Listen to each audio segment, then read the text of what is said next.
সংখ্যাটি এখন এসে দাঁড়িয়েছে 10। কম্বাইন্ড মিলিটারি হসপিটালে ভর্তি আছে, আমাদের এখানে ভর্তি আছে এখন এই ন্যাশনাল বার্ন ইনস্টিটিউটে 42 জন। কম্বাইন্ড মিলিটারি হসপিটালে এখন ভর্তি আছেন ওখানে 28 জন।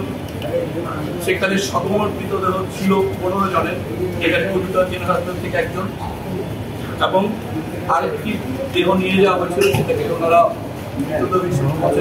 উত্তরা আধুনিক থেকে যেটা নেওয়া হয়েছে দেহাবশেষ, সেখান থেকে তারা মরদেহ হস্তান্তর করেছেন 8 জনের কাছে। যিনি পাইলট ওনার মরদেহটি মর্গে আছে এবং 6টি মরদেহ আনআইডেন্টিফাইড হিসেবে এখনো আছে। আর যে কথাটি বললাম উত্তর আধুনিকের ওদিকে তারা মরদেহ এখন বলেনি, একটু দেহাবশেষ সেটা চিহ্নিত করার প্রয়োজন হবে।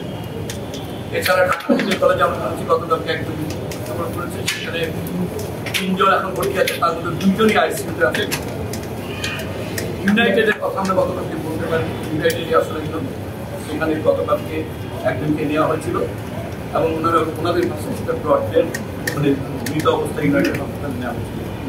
সব মিলে আমাদের আসলে এই মুহূর্তে সর্বমোট মৃত্যুর সংখ্যা নিশ্চিত করছে না 27 জন এবং হাসপাতাল সব মিলে ভর্তি আছে 78 জন।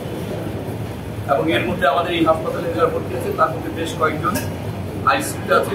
আইসিইউতে থাকা রোগীদের মধ্যে কয়েকজন ভেন্টিলেটর আছে, কয়েকজন ভেন্টিলেটর নেই। এমনকি এই ইউতে যারা আছেন তাদের মধ্যে বেশ কয়েকজনের অবস্থা আশঙ্কাজনক।